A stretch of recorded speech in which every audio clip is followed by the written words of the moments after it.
Tom Brady fumbles the football, some sort of strip sack. Charles Woodson obviously was involved. So Tom Brady fumbles the football. Yes, he did. Okay. Say it again.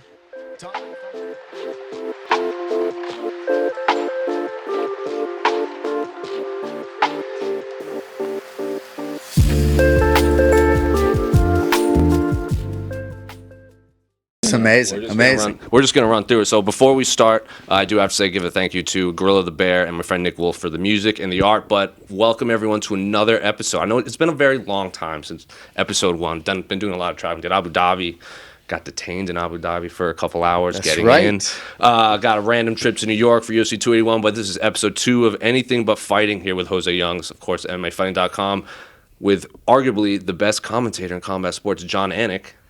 But more importantly, one of the bigger Boston sports fans around in this combat landscape, correct? Yeah, I'm still diehard. Certainly I've softened a little bit at 44 years of age as far as my fanaticism. I get happy for coaches, elderly coaches and players, but good to be with you. We've been talking about doing this for a long time, and we are here live in Orlando, Florida. Got Correct. The whole MMA fight. We got the stick mic, no IFBs, no nothing, no promos to read. We're ready to go. So I have to ask you, ranking the Boston sports teams from most, like the where your allegiance lies the highest to lowest. What are we going right here? Well, the Bruins are 4, so can we just start in the basement? And again, I'm sorry, Nolan, if you're watching this. Well, and if you go to CBS Sportsline, like my username is Sergey14 for Sergey Samsonov, right? So there was a time when I was nuts about the Bees, but I grew up a basketball player. That was my favorite sport, so hockey was always a distant fourth. I didn't watch the Bruins a whole lot growing up. It's hard not to give the Red Sox the number 1 slot because of the nature of our city, but the NFL is king. So sitting here talking to you in 2022, I did grow up in a family that had Patriots season tickets when they were the laughingstock of the NFL. So I will go Patriots 1. I have to go Red Sox 2, but I mean, the Red Sox and the Celtics are really 2A and 2B. So, I'm a big box score guy. I eat box scores. I follow all 4 of those teams. Hopefully the New England Revolution will win a goddamn MLS Cup before it's all said and done. But, I would have to say the Bruins in the basement and football is king. Was the Patriots always number 1 for you? Because like you said, they weren't that good growing up. The year I was born, 1990, I believe they went 1-15. Yeah. So for kids nowadays, when they hear the Patriots, they go, "Oh, they've been good forever." That was not the case. I remember when they made it to the wild card when Pete Carroll was the coach, right? And that was a big deal because everyone kind of says Pete Carroll wasn't a good because he was the one before Belichick, and they kind of gloss over his. He was like sandwiched between who's the coach when the Patriots went to the Super Bowl in '96. In 1996, Parcells, so 86, Raymond Berry, Yeah, so it was like Parcells, and then you had like Pete Carroll, and then you had Belichick. So Pete Carroll's kind of sandwiched in between 2 of the greats. Pete Carroll's obviously great too, but everyone assumes it's like the Cowboys where they've just been good forever. They were terrible. Really bad. Yeah. So you and I are friends, but obviously I was 12. I was smoking cannabis before this kid was born, okay? Right? No, but we got 12 years between us, right? So, I experienced a lot of lean years as a Patriots fan that you didn't necessarily, right? Sure. They won their first championship. You're like 11, 12 years old. I mean, I like to tell people my record as a fan in Foxborough Stadium and Gillette Stadium is probably 50 games below 500. For sure. But the Patriots weren't always king for me. Nomar Garciaparra was my favorite Boston athlete of all time. And there was a time that I was so rabid about the Red Sox that my schedule waiting tables at Legal Seafoods literally revolved around when the Red Sox played a matinee versus a night game. I mean, I'm telling you, bro, 2001, right? So I'm not that young. No. And I'm literally cutting out newspapers, the Boston Herald and the Boston Globe every day and creating like a collage in my downtown Boston apartment for like a Red Sox shrine. I'm 23, bro. I'm not 13. Sure. So there was a time when I watched almost 162 baseball games. Now I don't even have the attention span to watch an at-bat. So I probably should say Patriots 1, Celtics 2, Red Sox 3. So let's talk about Nomar because he was my generation. He was God for us growing up. It was him, Pedro, and Mo Vaughn were the 3, and then Troy O'Leary kind of came from left field. Carl Everett tried to do his thing, Cliff Floyd, Veritek, and all that stuff. But what are your earliest memories, or what are your best memories of like that stretch of time between, I want to say like 96 to 03? Because 04 was when we finally won the World Series. I say we because people that follow me on Twitter, it's like Red Sox and then the UFC. Yeah. Like the only reason I don't cover baseball is because I don't want to make it a job. I want to keep it that passion. How much do you watch it now, though? I listen every game. Right. I listen because I live in Arizona now. So when they have the game, like the America's game, I'll watch. Yeah. And then when they come, because they don't come to Arizona often, like every few years, I go to every game. This year, though, Memorial Day weekend, they're in Arizona for 3 days. How about that? And I already got my tickets. I am ready for it. Maybe the UFC will be in Arizona in May, as they have been in the past. But no, I took my kids to Fenway Park for the first time last year, and you're talking about really the prime years as a Red Sox fan. 2003, when Aaron Boone hit that home run in Game 7 of the American League Championship Series. I'm pissed drunk. I'm like in love. My girlfriend's upstairs. I'm taking a piss downstairs, and all of a sudden, all hell breaks loose. So I actually miss seeing that live. And now we can look back upon that, and it's like okay, because they broke through and won in 04 and in 07 and in 2013 and 2018. You like that? But man, like I remember you talk about like the Super Bowl loss on a Monday, walking into your professional life. Like I just remember acutely after that Aaron Boone home run in 2003, going back and like waiting tables, just like, what am I doing right now with my life? Just being so upset. But yeah, Nomar was everything to me. And I think I could relate to Nomar in a lot of ways, right? Like I'm a very impatient golfer. I love the fact that he's first pitch swinging. He's real jittery. But skill for skill, I mean, in terms of his potential, right? I'm not going to sit here and say, he's better than Jeter, but skill for skill, he was. And he was better than A-Rod. Right. He just, obviously, injuries played a role, and there was sort of an unceremonious exit for Nomar at the end of his Red Sox career, but I will always have a very special place in my heart for Nomar Garcia-Parra, born in Whittier, California, July 23rd, 1973, I believe. Damn. And I was glad he realized some success with the Dodgers late in his career because of how spoiled an end it was in Boston. And, all my guys, Antoine Walker, it didn't end particularly well for him in Boston. Then he came back. But, Nomar, he's in a black and white photo in my office to this day. Absolutely love the guy. I'm glad you brought up the 03 home run. I wasn't going to tell this story, but people close to me know it. I have a scar on the back of my head for when Aaron Boone hit the home run. I jumped up in a fit of rage and crushed my head on a ceiling fan. Unbelievable. So it's there forever because of Aaron Boone. I don't know if you have a lower sports moment, and that's a great story. But for me, yes, I can look back at a couple of the Patriots Super Bowls against the New York Giants, but I can't say that, retroactively, like that Aaron Boone. I just remember so much about that night, just being hammered, driving home on the passenger seat. I wasn't driving, just in a Honda Civic. Sure. I remember everything about it. We should have won. We would have won the World Series that year. We would have beat the Diamondbacks because the Diamondbacks beat the Marlins or the Cubs in the ALCS? That's a great question. So that year should have been Cubs Red Sox. Yeah. Which at the time we were still both cursed, which would have shattered ratings. Right. And we both lost. Right. We lost on that. They did. They lost to, because I believe that was the foul ball year with what's his Jeffrey name? Mayer or whatever. That was the Jeffrey Mayer was the Yankees Orioles. Oh yeah. That was it Bartman. Steve, so that was Bartman. the Bartman year. So it should have been Cubs and it should have been the Red Sox and would have shattered it. That's neither here nor there.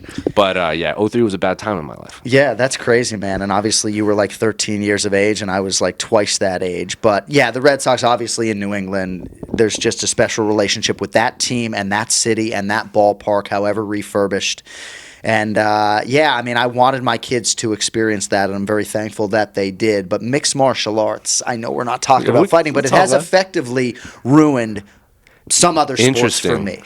Regular season NBA, even though I eat box scores, doesn't captivate my interest unless it's the fourth quarter. The Celtics are on national television all the time. Now, I'm doing a lot of childcare, putting a lot of kids to sleep at night, and that obviously gets in the way of my viewership to whatever degree. But yeah, I just, at least in terms of Major League Baseball and sitting down to watch an inning or an extended game, it's not even that I'm in my phone. It's just that I'm not that compelled when the games seem, just inconsequential in the month of May. Is that why football's king? Because I feel like every Sunday it's like it just matters right now. Yeah, that has a lot to do with it. And I'm not necessarily looking for baseball to like shave down the schedule, but there is nothing like the baseball postseason. I'm just totally captivated, bemoaning the fact that we're getting like 4 games on one day, wanting them to spread it out a little bit, and then it ends sort of right after it begins. No, I salivate over the baseball postseason, but I watched less than 5 hours of regular season Major League Baseball. Oh my God, that's crazy to me. Best memories watching the Celtics, because you unlike the Red Sox where you grew up, they were still cursed. I'm sure you remember when they were great, they fell apart, and then they came back. So my mom used to babysit for Agent Bob Wolf's kids back in the 60s in Massachusetts in Brookline, and one night he surprised her by bringing John Havlicek home because Hondo was like her favorite player. So my mom grew up with like great tickets to all of those Celtics games. So my mom is a rabid Boston Celtics fan. For me, though, I had season tickets in the nosebleeds in 2002 and 2003 for the Antoine Walker, Paul Pierce years. So employee number 8 every day of the goddamn week. Every 3 Antoine took, I was behind. I thought they were all good shots, every last one of them. Did you do the shimmy? No, I'm not going to do it today for MMAfighting.com. But no, Twan is the man, and he and Paul Pierce are actually doing a podcast together, which certainly warms my heart a little bit. But for me, I was a Boston Celtics season ticket holder in 2002 and 2003, and then I actually covered the team for one season, the 05-06 season, which was sort of pretty cool for me. I was a big Kendrick Perkins guy back in the day. Yeah. I used to get in arguments with Sean Grandy, the great play-by-play voice on the radio side for the Celtics, about Perk and his value in terms of the top 8. We would have won in 2010 if he didn't hurt his knee against the Lakers, because that's when Powell and Metta World Peace took over. If we had Perk there, we would have gone 2-0 against Kobe and the Lakers those few years. You're absolutely right. And even though I didn't wear my entering Titletown sweatshirt today, because I do think that there are other cities that now have sort of entered that fray a little bit, Tampa Bay chief among them. But there were a lot of championships, and we're going to sound sort of like homers here, but there were a lot of championships that the Boston teams did not win that they really should have when they had the best team, whether you're talking about the 2003 Boston Red Sox, the 2010 Boston Celtics, obviously the 2 Super Bowls against the New York Giants that the Patriots, in my humble opinion, had the better team. For sure. Very thankful for all of the championship success in the city, and I hope for other sports fans around the world, for Toronto Maple Leafs fans, I hope your guys break through. But there were a lot of Boston teams that were good enough to win titles that didn't, while they were seemingly winning everything else. So, favorite basketball player growing up, besides like I guess when you were a little kid? Kevin Johnson. Oh yeah, I was a point guard, and I have gotten up out of my UFC play-by-play seat very few times to shake hands. Shake hands with Kevin Johnson. I'll tell you the 5 people: Tom Brady, sure, President Donald Trump, okay, Mike Tyson, Hasbullah, and KJ. That is a ragtag group of misfits right there. And it all happened pretty recently. Like, I don't get up. Like, half the time we show celebrities on pay-per-view, and I'm dying with the truck. Like, who is this? I don't know this movie star, right? So, but I saw Tom Brady. For my mom, I had to go over to him. Trump literally pointed at me and was like, come here. So I got up to go greet the former president. Mike Tyson and I locked eyes, which was pretty cool. Shaq actually on that list. But KJ was there. I don't know if we were in Sacramento or wherever we were, but I just got to tell him, I said, hey, I grew up a Celtics fan, but you were my guy, man. I mean, I could wear number 7 every chance I got, and I was an absolutely huge Kevin Johnson fan, and God, I wish they had won that title in 1993. But. Yeah, and I'm not going to let you get away. You were at the Tuck game, correct? Yeah. Tell me that story. So if fans don't know, it was 2002, I believe, and it was just snow everywhere. The snowiest game, not the coldest game, but the snowiest game. Talking about teams that should have won the championship, that Raiders team was just a better team than the Patriots. Yeah. So late in the game, Tom Brady fumbles the football, some sort of strip sack. Charles Woodson obviously was involved. So Tom Brady fumbles the football. Yes, he did. Okay. Say it again. Tom Brady fumbled the ball. Yes, he did. So I'm in the building. I leave Gillette Stadium, and I'm walking to my car, and all of a sudden I hear this roar.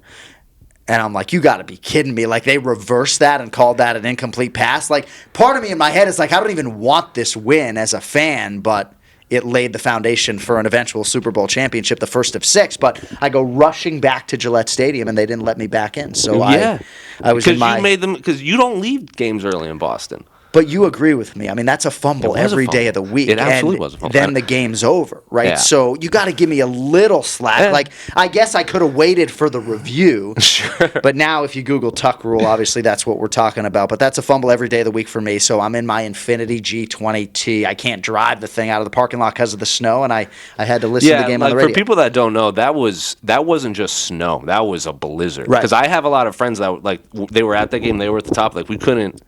They couldn't see. They were just watching black dots. Yeah. They were following the footprints. They're like, that might be a touchdown for us. We don't know. Yeah, I didn't have a great seat either. The only thing I can guarantee you is that was a fumble Sure every day of the was. week, so I had to go home. I Sure had was. seen enough. And then that's the year they beat the Rams, correct? That Yes. was the first one. So Raiders-Rams, that one. Oh, man. Unbelievable. One of the greatest nights of my life. I ended up at a bar called Brady's in New York City. I didn't have a lot of people to watch the game with in Boston, so I made the decision on Super Bowl Sunday to drive to New York City to watch with my buddies, and it worked out.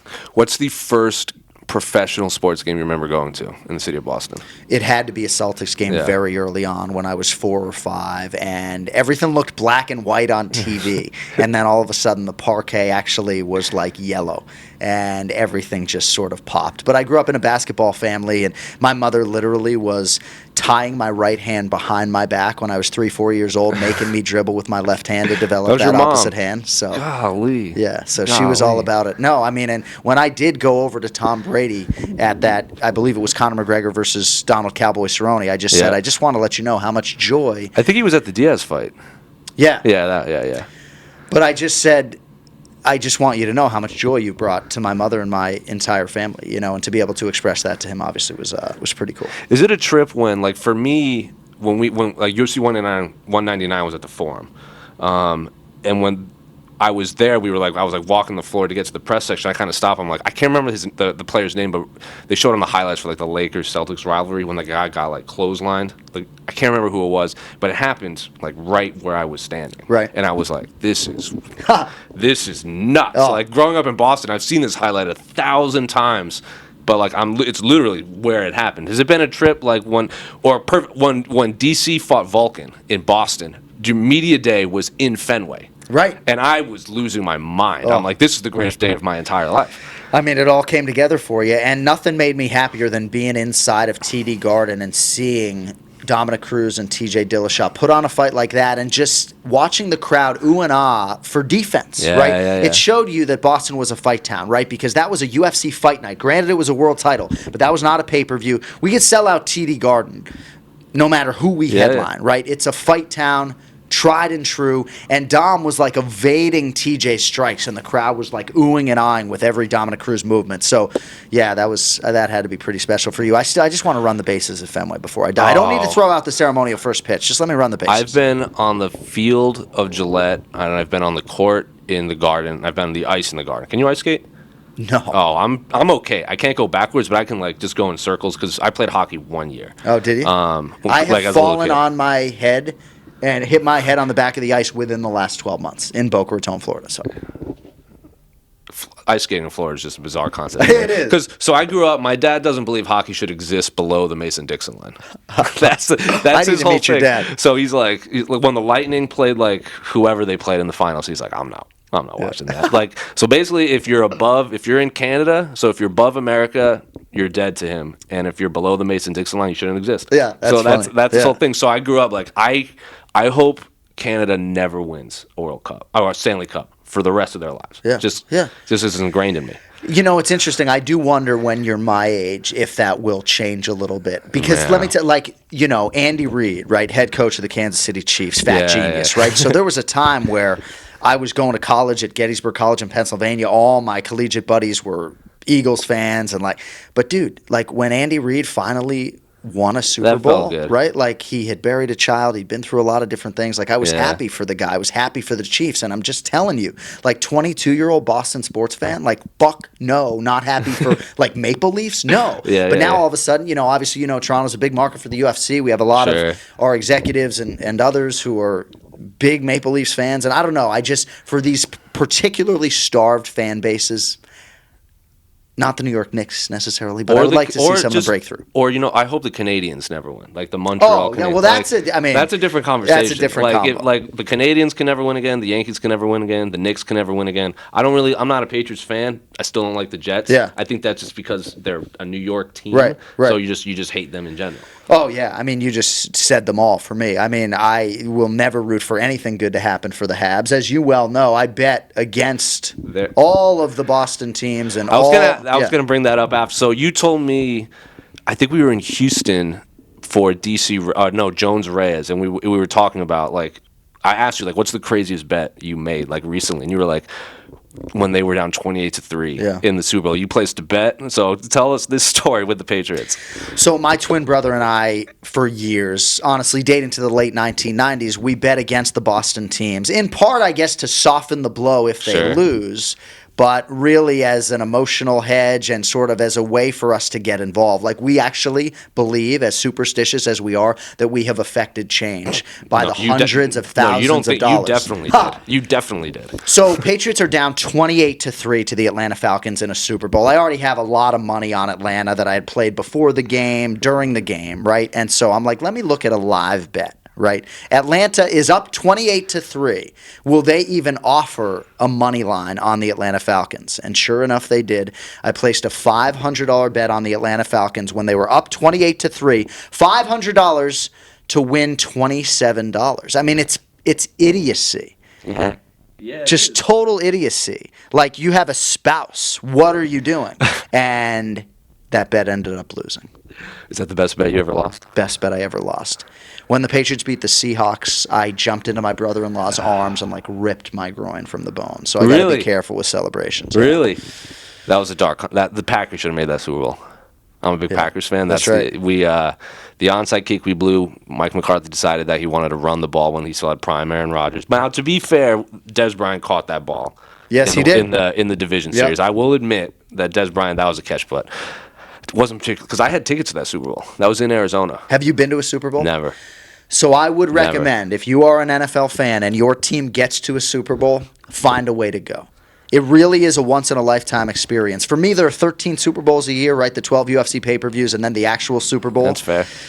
But there's just nothing like the tension. Dude, like I've never done cocaine. I felt like I was hooped up on something. Like the tension of and the Patriots Super Bowl that I went to, they won 13-3. Oh, you were at the against LA the game. Rams. So you can imagine the tension, right? I mean, it's a 3-0 game. It was just very tight. You know what I refer to that Super Bowl as? The Ngannou Derek Lewis of Super Bowls. But that's okay. And you know what's crazy is because when you're in the building and your team is in a Super Bowl and it's so tense, the last thing on my mind was that the game was boring to everybody else back home. I was I was freaking out.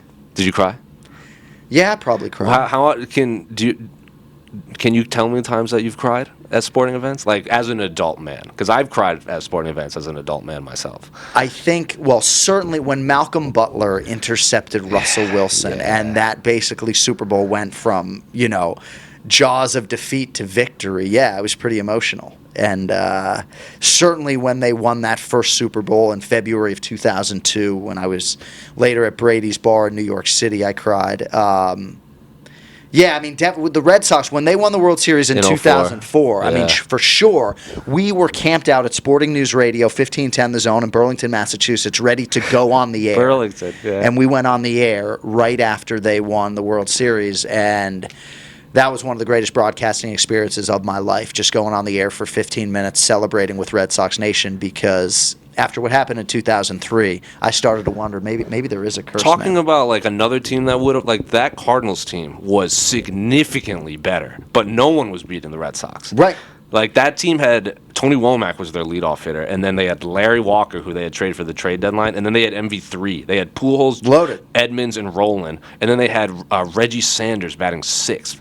Like that was an unstoppable team.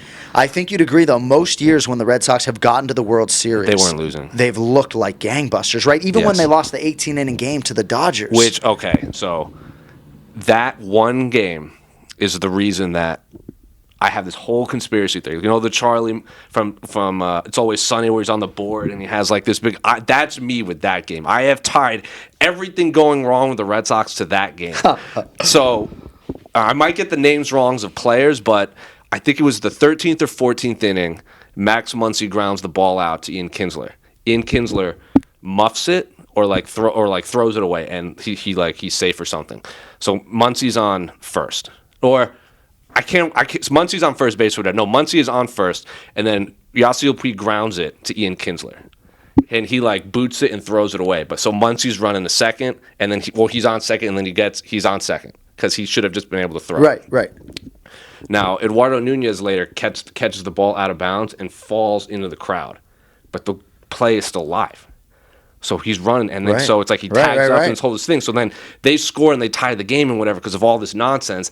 And then Eovaldi comes in and is the greatest pitcher ever. And I can't tell you how many kids are named after him now at this point. Oh my gosh! But they gave him that whole contract because of that game. And then we lose Mookie Betts. It's that game is the reason we lost Mookie Betts. I think foundationally, we would have won, and then Chris Sale wouldn't have had to close the game out, and then we wouldn't have given him that huge contract. I was driving here today. You may be onto something. I kind of felt like the writing was on the wall a little bit with Mookie Betts. I was driving up today, and they said that Xander Bogaerts is going to sign a free agent contract with somebody by the end of today. So, but I don't know. Just with some of these guys like Rafael Devers, you feel like the Red Sox are going to, back up the Brinks truck. But I just didn't feel like they were going to ever do it with Betts, and he was just going to go to the highest bidder. And with Bogaerts, I felt like he's had one foot out the door. I really feel like Carlos Correa is going to be the Red Sox shortstop next year. Huh. Why? Now his kinship with Alex Cora. I mean, we all knew that was a one-year deal that he was signing with the Minnesota Twins for all intents and purposes. And here's what I'll say. Most baseball minds believe that Xander Bogaerts is a better player than Carlos Correa. So I would agree. Right. But I'm more of an intangible, emotional sports fan, and I really believe that Carlos Correa, as a leader of men, as a vocal leader, is a championship player and a championship piece. And if I was going to invest hundreds of millions of dollars in one of those two players, I would invest in Correa. I agree with the intangibles thing. The only reason I would give Xander the money is he's one of the few players that's had he has 1,000 hits all with the Red Sox. Like, he's never played with another team ever. Yeah. If you're like Marcelo Myers, who's going to be he's 18 right now and high. He's going to be our guy. You lose Mookie, who came up in the Boston. If you lose Xander and you lose Devers, you lose the three core players that you brought up. Sure. What does that tell Myers? Like, are they going to invest in me in the future? No, that's fair. My expectation would be that Devers would stick around, but obviously, if I have to pay one of those two, it's Devers. Yes, between Xander and Devers. Yes, and I think that's what they'll do. And we'll see what happens with Carlos Correa. He had a pretty good year, all things considered. We got a lot of UFC fans with these Major League Baseball players. It's crazy. And Arenado's a big fight fan, too. And Trevor Story. I don't know if you know about Trevor Story. I'm a big fan of Trevor Story. Yeah. And Kiki Hernandez, a lot of the Red Sox. There was a point in time when Kiki Hernandez was the highest selling jersey in baseball. Because if there is a Mexican or Hispanic player on the Red Sox... Right. To the roof. Yeah. That's why Pedro was Christ to me. Like, he is. There are a few people that because when you're in the media, like if I see a celebrity, I'm not gonna go and shake their hands. Pedro's a guy. Pedro might be the guy that I would do that for. It's amazing we got this far into our conversation without invoking the name Pedro Martinez. I was gonna wait for the second segment because we have a whole thing. But this is a perfect segue. This will be the end of segment 1. You'll get a couple commercials, and then we'll be back. We'll talk more Boston sports. I know everyone in the world just wants to talk about Boston sports. I just assume you haven't gotten tired of it, but we'll be back after this quick commercial break.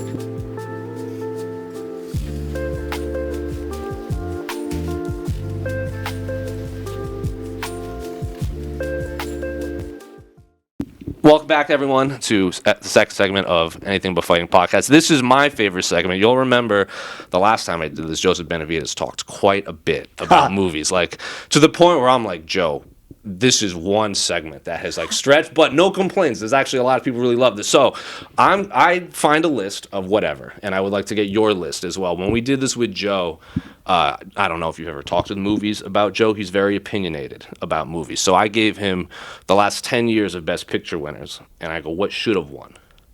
He kind of went off. So I'm going to give you a list. According to USA, this is USA Today's list. This is not my list. Of the 10 greatest athletes in the history of Boston. Wow. And you are going to give me your list. Oh, it's amazing. Of the 10 greatest in the history of Boston. You'll notice a few names are off. Wow. So according to USA Today, Bill Russell, number 1, Tom Brady, Ted Williams, Bobby Orr, Carl Yastrzemski, Larry Bird, Bob Cousy coming out of nowhere, Ray Bork, John Havlicek, Pedro Martinez. According to USA Today, there are a few names that I think are missing. I think David Ortiz needs to be on this list. Yeah, absolutely. 3 World Series. Now, if you're just doing the 4 sports, this is fine. But I might want to add Marvin Hagler to this list if we're talking just athletes from Boston. Right. So if I don't know what your rules are going to be, you can run it however you want. This is going to be your list of the 10 greatest athletes that either played for Boston or from Boston. My colleague Mike Heck sent his list in that we'll also share because he's from Boston too. He did the 10 that were his lifetime. That was his rule. So like Ted Williams, Bill Russell were not on his list because he didn't grow up watching them. Yeah. So for this, you can tell me a name and I'll write it down of what you think. If you have a story with these guys, we can talk about it too. But for you, you want to start at the top? Yeah, we can start at the top. I will say that this is a particularly difficult exercise when it comes to the city of Boston, right? Because for Pedro Martinez to be number 10 on any list is just insane. And how do you quantify all of the Boston Celtics from the 1960s and 70s? I know. And it's 80s? Tough.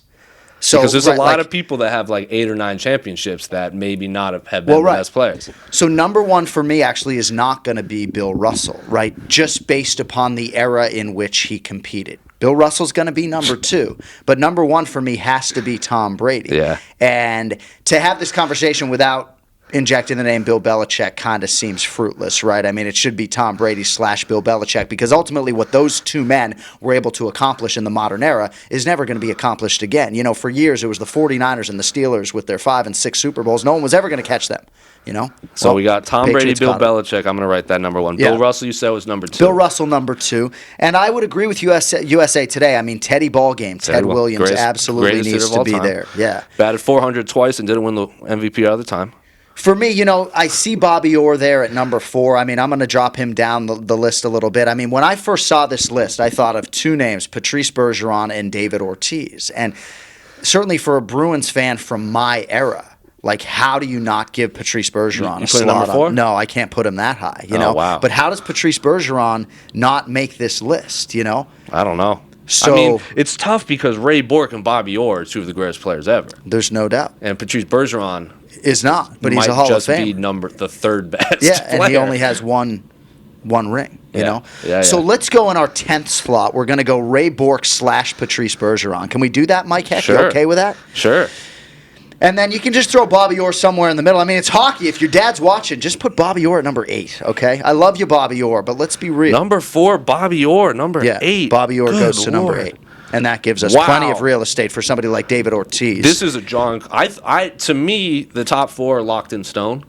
It's Brady, Russell, Williams, Orr in some order. Fair. You're throwing me for a loop here's right now. Here's the thing. I mentioned off the top of our segment 1 that hockey was in the basement, right? You did. So I don't have any historical perspective for Bobby Orr's career, right? Sure. Like the Boston Bruins are going to go play the Florida Panthers in January. I'm going to take my children, okay? Sure. I can't name like 5 Boston Bruins right now. So, I mean, you can put Bobby Orr wherever you want. I'll put him number 8 for you. Yeah, put him number 8. So, I have to put David Ortiz in the top 4. So, David Ortiz number 4? I have to. That's fair. And you can put Pedro Martinez right behind him at number 5. But David Ortiz has to be number 4, and you're not going to argue against that. What he was able to do. I know people like Adam Hill suggest that the word clutch does not exist in the vernacular for professional sports. He grew up in Las Vegas. But what David Ortiz did, and again, I'm preaching to the choir, but what David Ortiz did in so many big spots and his ability to slow down the game of baseball, Rafael Devers reminds me of him a little bit, at least as far as his eye. And Ortiz became Barry Bonds in terms of his eye in the batter's box. So David Ortiz, all the championship moments, has to be top 4 for me. Pedro Martinez, number 5. Gosh, that means Larry Bird has to be number 6. What else can be said about Larry Joe Bird? 3 world championships. Gosh, I mean, I got to flip Pedro and Larry. Larry can't be out of the top 5, so you can just... Sorry, bro. But this is an evolving exercise. I'm not going to go as long as this is Joey tough. B, but this is brutal. This is tough. So Larry Bird, 5. Well, and especially because I, as you can tell, want to lean more towards the modern era. So we'll go Pedro Martinez, number 6. Pedro Martinez, greatest pitcher of my lifetime. So essentially we have Bob Cousy and John Havlicek. Or you can throw names that aren't on this list, are the 2 names that... Right, but I'm getting greedy. I'm already slashing with Brady and Belichick. I've already slashed with Ray Bourque and Patrice Bergeron. That's true. So Bob Cousy was better than John Havlicek in terms of his overall game. That was the guy who was like John Stockton before John Stockton. Sure. So, yeah, I mean, you can go Hondo 9 as I sort of marinate on this a little bit. But, yeah, Hondo John Havlicek has to be number 9. There were so many great Boston Celtics, though, that I don't know. But, yeah, I think we nailed the Red Sox by and large. I don't think that we left anybody out. Jim Rice is certainly going to be top 20 for me. There's no college Yastrzemski on your list. Well, what about Doug Flutie, though, right? I mean. I guess, yeah. Well, no. I get it, right? Yeah. But, like, Doug Flutie could do it all, man. I mean, you should see Doug Flutie play pickup basketball. And that dude's, like, born and raised Natick, Massachusetts. I lived in Natick for a time. So the names I thought of immediately, were David Ortiz, Doug Flutie, and Patrice Bergeron. Doug Flutie. But Doug Flutie does not make the list. This is a pretty good list. This is a good list. You didn't give me any advance notice. Now, no, that's the point. I want, right, of course. I want it to be like gut feeling. Right. Like gut feeling. And I also am in the middle of back-to-backs here with 30 fighters this week and 26 next week, so I probably didn't need to be prepping for this exercise. Nope. But I'm just trying to think sport by sport. So for me, growing up in Boston, I would put Bill Russell 1. Yeah. He was also the first black coach in the NBA ever when he became a player coach, which I think is just important to the history of basketball. Yeah, right. And it's all open to interpretation, and obviously the timeliness, right? Bill Russell passed away recently, and I mean, it's Bill Russell and Brady are one. You can flip either one in any of them in anyone's list, and no one's going to argue. But no Carl Yastrzemski is jarring to. It's going to be jarring to a generation of. There's no Yaz on your list. Oh, that's what he did. I mean, if my mother wasn't watching, I would probably get Hondo out of there for Carl Yastrzemski. No, I mean, candidly, it's hard to put Patrice Bergeron on a list of all-time great Boston athletes and leave out Carl Yastrzemski, but it kind of is what it is. Raymond Bourque's career was rooted in greatness, but longevity too. Yep. I mean, that was a big part of his greatness. Red Sox team is like you grew up in Boston. People still talk about that. Yeah, the impossible dream Red Sox. I mean, zero rings for Ray Bourque. Zero rings for Williams. 0 rings for Yastrzemski. Yeah, 1 ring for Pedro. Like, luckily he got that 1 at the end. But, when you start to mention Bill Russell as a coach, and I mention Bill Belichick, and I mean, Terry Francona's still getting it done, I mean, he's certainly a legendary Boston personality, but I think we have a pretty good list. It's interesting for me to see USA Today put out a list without David Ortiz on it. Yeah. And I just don't know the rationale. You're banging on me for leaving Yaz out. I know. I would have... But, I got enough hockey guys. We got fucking 3 hockey guys on here. I like how you say hockey like a New Englander, too.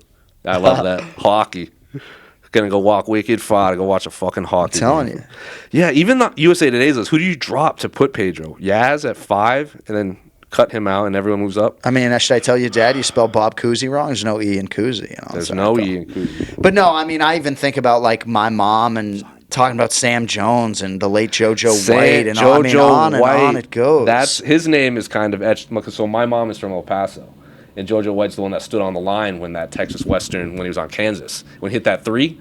And then, but then they were like, foot on the line, and then they waved it off, and then Texas Western moved on. So JoJo White's like, both sides, like, my dad loves JoJo White, my mom loves JoJo White because his foot was on the line. He was a Celtics ambassador, and I got to meet him a couple times when I was covering the team. My dad would put John Pesky on this. Johnny Pesky. Yeah, just fair. So he was on the Boston Red Sox payroll for 60 years. It's amazing. Yeah. Well, but then, I mean, Dante Scarnecchia, I mean, where do we begin, right? Yeah. Like, Scarnecchia, to me, is every bit to Boston sports lore what Johnny Pesky is, with respect. So if you had to do a Mount Rushmore, is that what we're doing?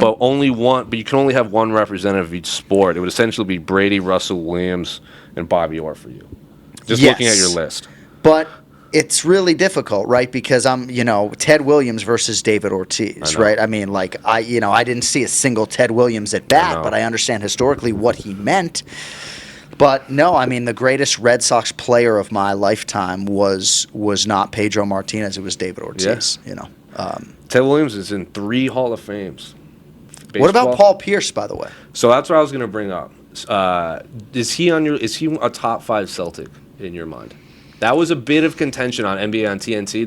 They put this list together of when the Lakers and the 5 Lakers versus the 5 Celtics. and everyone left off Pierce on the greatest Celtics list, and that was a big argument of contention. Yeah. And again, if this list was 25, I would even make a case for Kevin Garnett, who bleeds Boston the way Bryce Harper bleeds Philadelphia. Gronk. Rob Gronkowski too, but Teddy Bruschi should be in this conversation. Rodney Harrison, it is criminal to me, and I know you're not a Patriots guy, but it is absolutely criminal to me that for all of those great Patriots teams, none of these guys are going to be recognized in the Hall of Fame. No. Yeah, Richard Seymour got in, right? Ty Law got in, but none of these other guys are going to fucking get in. No, and here's Mike's list, Mike Heck's list, that you'll appreciate. So he's going with lifetime and some of just his favorites. Yeah. Bird, Brady, Ortiz, Ray Bork, Cam Neely, Jason Varitek, he said, cemented forever for punching A-Rod in the face. Great argument. Teddy Bruschi, Pedro Martinez, Paul Pierce. Those are his 10. His favorites. I believe Paul Pierce is the all-time leading scorer in Celtics history, and certainly the bulk of his prime was played in Boston. He was able to capstone it with a world championship. He deserves consideration. And he did it in an era that made it really challenging to do just that. If he wins that ring in 2010, you tell me we don't have a place for Paul Pierce on this list, That's true. But, Larry Bird doesn't get on your Boston Mount Rushmore because Bill Russell always takes the spot. It's like the Yankees. Who's the best Yankee ever? The top 4 kind of set in stone with Babe Ruth, Gehrig, Mantle, and DiMaggio. Yeah. Those are the 4. Yeah. And then 5, it's Jeter, A-Rod. Yeah. It's Jeter, Rivera, Yogi Berra. Who's 5? Yeah. I didn't sign up to talk about the New York Yankees. No, we're not. Today, and that's as long we're going to talk about the New York Yankees.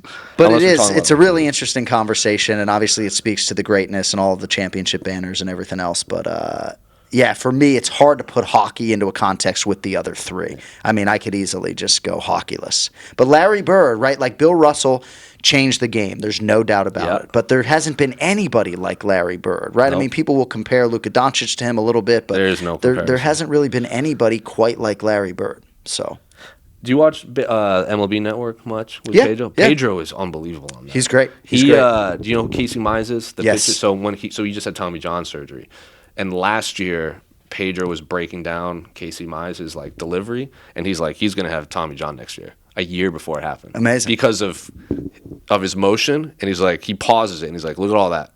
That arm's going to blow out next year. Nailed it. Spot on. Nailed it. Yeah, Pedro does a great job, especially given that it's his second language. But that's the most impressive thing for me. Isn't it crazy that he was only the second Dominican player to make the Hall of Fame? Is that really the case? Wow. Will it be? There will be more. Right. David Ortiz just got in, but when Pedro went in, he was second or third ever. But I've talked to Marlon Cheeto Vera about doing English commentary, right? And it's a tricky thing, right, to do commentary in a second language. But I know Cheeto eventually would thrive, and he would really love it. But we were talking earlier about crying. I definitely was crying when I went to the 1999 All-Star Game. Pedro Martinez pitched, obviously the visuals of Ted Williams on the golf cart, Nomar coming over. That was a time in my life. I was 21 years old. You were fucking 10. I was 21 years old, and I think it was one of the first times I can remember channeling that type of emotion. For right now, it's I can't even watch a movie without crying. Right? Yeah. It's like any father-daughter thing, and just fucking waterworks. That's a core memory for me. Because growing up as a kid, I very vividly remember the home run chase in '98. I remember waking up before my dad at 5 a.m. to go get the paper to see did Mark McGwire hit another home run. That is such a core. That might be the core memory of my life, was the home run chase. Yeah. So my brother was a big Sammy Sosa fan, and I was a big Mark McGwire fan, just because we were trying to be different. So when Mark McGwire went over to shake Ted Williams' hand, I was like, oh, this is just my life. My life can end right now. No, it was amazing. And I woke up on that July morning trying to get a ticket to Fenway for that All-Star game. And now when we look back on it 23 years later, it still is one of the more special, midsummer classics. Yeah, so cool. I don't know about you, but now that the teams play each other more often, the Red Sox will play the NL West every year. And now they have the DH. The DH thing is a whole other argument. It's just not, the All-Star game's just not the same. Oh. Because when we saw, because the Red Sox would play the same 15 teams every year. If Pedro wanted to face Mark McGwire, you'd have to make the World Series. Right. So when Pedro faced Barry Larkin, Sammy Sosa, Mark McGwire, I'm just this is the coolest thing I've ever seen in my entire life. You're right. I do think it has changed. And even for me as a baseball fan, when I'm looking at an Astros-Phillies World Series this year, it felt like a National League Championship Series. Those are two National League teams. It is. You know? Where do you fall on the DH argument? I think it's really interesting that they're doing away with the shift, honestly. I am very anti that. Telling a ball club that you cannot align your defenders. It's the game. Right. It's the game. That's like saying, hey, you can't throw a curveball. It's stupid. It is so stupid. The DH rule, I am old fashioned. Yeah. So I would have liked it to have been the way it is, but I have far less issue with that than the fact that they're now going to... They're just trying to make it more exciting and stuff. I'm like, that doesn't make any sense. Like, just wind the balls tighter so you can hit more home runs. And just... The shift is the shift. Like if you are a Major League Baseball player and you can't hit opposite field, that's your problem. Yeah, and I agree with you. But for yourself, and not to go too long on this, but as a Major League Baseball fan, talking to someone who is in some part a former baseball fan, at least in terms of how much of it I ingest, like, what would you do to try to bridge the gap to the modern sports fan? And it's not even so much about attention deficit as much as it is about the pace of the game and things not happening. Like, my wife doesn't like the NFL. She's forced to watch Patriots-Vikings on Thanksgiving night. And she's like, this is the greatest theater I've seen in months. It's like, yeah. The pitch clock I like. Because players taking too much, like, warm-up. I like the pitch clock. I don't like the shift. I don't like the getting rid of the shift because that's just part of the game. I do think they need to wind the balls tighter. Just because remember 1 year? Because this was obviously a long time ago. Like Wade Boggs hit like 26 home runs one year, and they found out that the balls were coming from a different place and they were just being wound tighter. Because I'm like, when is Wade Boggs gonna hit 26 home runs? Wind the balls tighter. The DH thing I get. I don't really have an opinion one way or another. I liked how they were different, like one being one. I liked the difference. I just think they need to, like, Mike Trout to me could have been the greatest baseball before injuries. He could be the most talented baseball player ever. But you don't see him anywhere. You don't see him on the Tonight shows. You don't see him on the Good Morning Americas. Like, everyone knows who LeBron is. Everyone knows who Tom Brady is. We have that. Like Tom Brady is the greatest football player who has ever lived. LeBron might be the greatest. Like, that is LeBron versus Jordan. Mike Trout might be the most, like, Shohei Ohtani. I love that guy. A generation. We're never going to see another Ohtani. Well, we will because of him. He will influence kids to do this. Like, there's a couple other players. I can't remember his name on the Rays. He's in the Rays farm stuff that does both. You just don't see him anywhere outside of, like, I think getting rid of Baseball Tonight on ESPN, that sucks because now it's just less attainable. Yeah, I mean, I think in the next 25 years, you won't have anybody who's as effective as Ohtani is doing it both ways, and maybe you'll have one or two that actually can do it regularly, season in and season out. But a lot of talking heads talk about baseball players like Bryce Harper. You want his mug with the beard on camera as much as possible, right? Like LeBron's face is on TV every other minute. Yes, 1,000% that. But Mike Trout, right? You see him when he's batting, but you don't see him a lot. No. And I don't know. I just think the game has a lot of work to do. And, I'll always be a fan, and it's in my blood and in my roots. But, I just don't know that maybe there will be a stage in my life when I'm less busy where I can actually sit down and get invested. Mm-hmm. And I do think, like, you're still hooked, right? Like, I'm hooked insofar as I'm following the team every day, transactions, box scores. But, dude, like, I ain't watching. I think there needs to be some other... Like when Bonds went for 73, the home run chase, there just needs to be something that happens. Ohtani could have done it. He's also stuck in Anaheim. Like, it's just, he's not making the like Mike Trout's only made the playoffs once in his life. Yeah. And the Red Sox swept him. Right. So he's never won a playoff game. It's crazy. Like, imagine LeBron James playing 10 years and never making the playoffs. It's just, and imagine having Giannis and Luka Doncic on the same team and not making the playoffs. Right. That's what the Angels are with Trout and Ohtani. No, you're right. And baseball's funky. I don't have to tell you. Yeah. It's just weird. Like, I feel like April matters so much. It sets the whole tone for the rest of the season. But, sure does. But I once read that like 87% of the time in a full count situation, it's a foul ball. Now I don't believe it's that high, right? Maybe. But I would like to see, you get in a full count, you get 3 foul balls, 4th foul ball, go fucking bat rack, put your bat away. Oh, that's interesting. But obviously that is outside the box thinking. But for me, it's just I don't need 18 pitch at bats. I'm good. I think whenever they do electronic umpires is going to be a big game changer too. Gosh. I like the review. Do you like how they can challenge plays in baseball now? Yes. I really like that. I was really against it when it started, but now I love it. Yeah. I love it. It's just more drama. Yeah. More theater. Anyway, here's Jon Anik's list. We'll go over it again. We got Tom Brady / Bill Belichick, number 1. Bill Russell, Ted Williams, David Ortiz, Larry Bird, Pedro Martinez, Bob Cousy, Bob Orr at 8. Yep. Shook. I am shook. John Havlicek, Ray Bork, and Patrice Bergeron / Patrice Bergeron at 10. Not a bad list.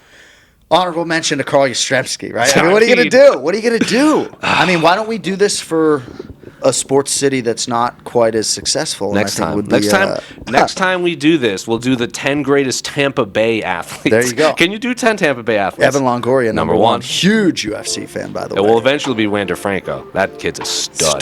That kid's a stud. Anyway, this is the end of the second segment, and then everyone's favorite segment for the final one, and then we're out.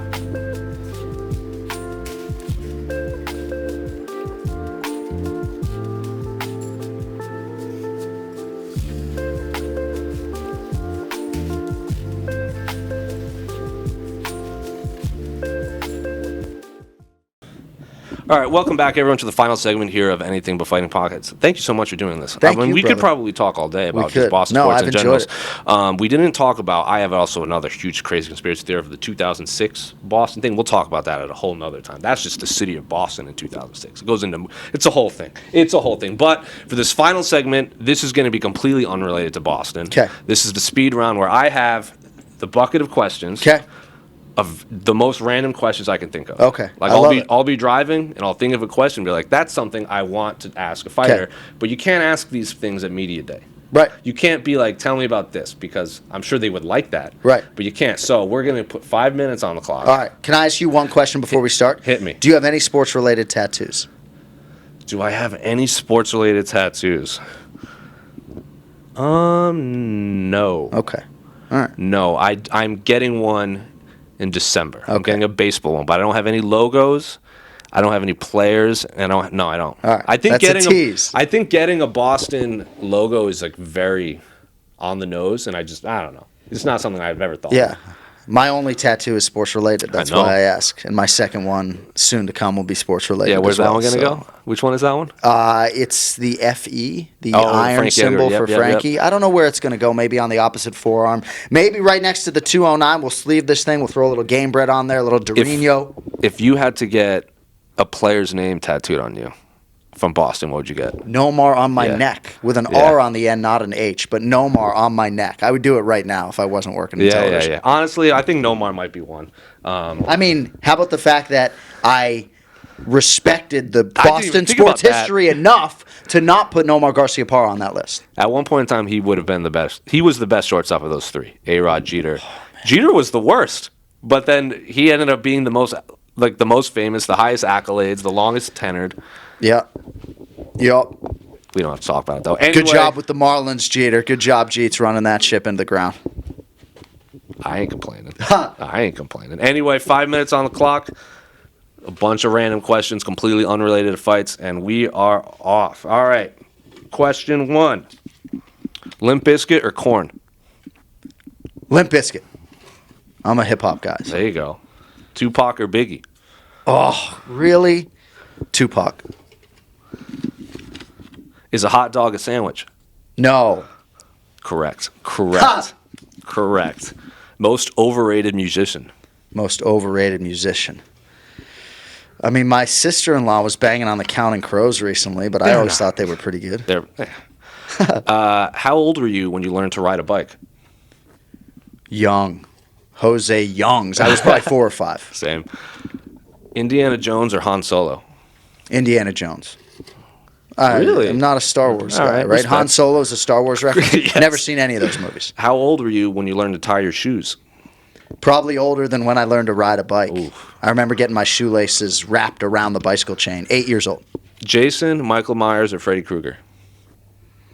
Jason Michael Myers. Jason. Charlie Brown Christmas or How the Grinch Stole Christmas? How the Grinch Stole Christmas. Live action or cartoon? Live action. There you go. There's multiple. I got a lot of Christmas spirit for a Jewish guy. A lot of Christmas spirit. Most overrated Halloween candy. They still people still give out Whoppers, huh? You don't like Whoppers? No. I'm a big Whoppers Those guy. malted milk balls or something? Yeah.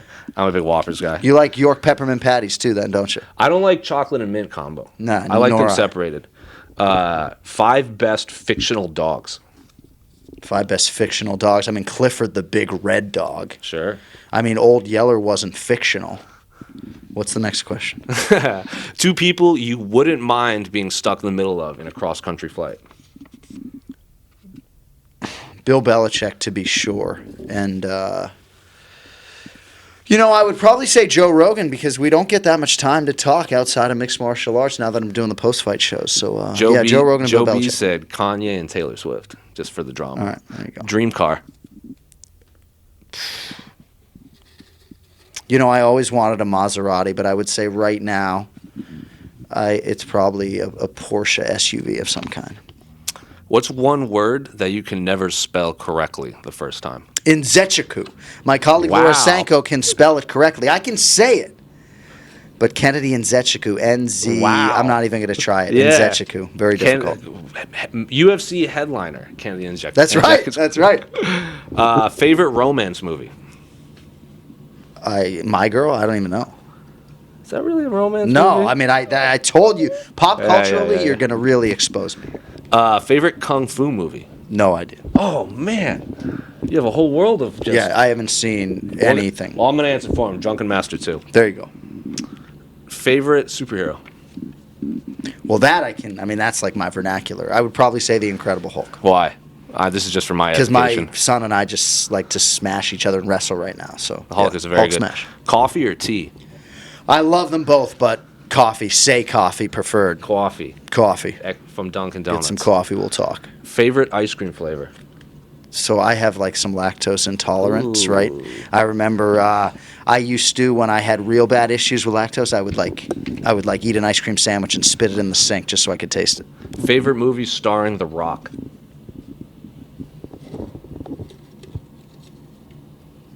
I know which one it is, but I forget the name of it.